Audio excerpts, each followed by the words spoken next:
नमस्कार दोस्तों, गांव के किनारे एक छोटे से घर में रामू नाम का एक गरीब किसान रहता था।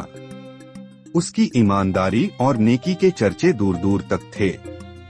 रामू का मानना था कि इंसान को हमेशा अच्छे कर्म करने चाहिए, क्योंकि नेकी का फल अवश्य मिलता है। ईमानदार किसान रामू दिन रात मेहनत करता, लेकिन उसकी फसल कभी अच्छी नहीं होती थी। इसके बावजूद वह किसी से उधार नहीं मांगता और अपनी ईमानदारी से जो भी कमाता उसी में संतोष करता। एक दिन जब वह खेत से लौट रहा था तो रास्ते में उसे एक घायल पक्षी मिला। उसका एक पंख टूट गया था और वह तड़प रहा था। रामू को दया आ गई।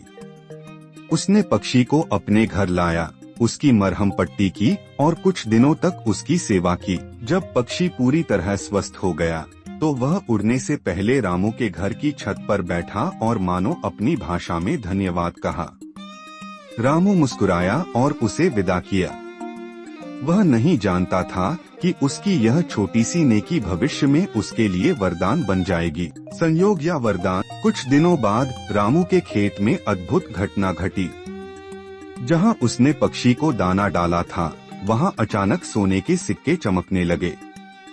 पहले तो रामू को विश्वास नहीं हुआ, लेकिन जब उसने मिट्टी हटाई तो वहां सच में सोने का कलश निकला।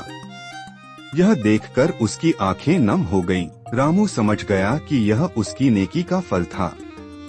उसने अपने धन का उपयोग गांव के लोगों की भलाई के लिए किया।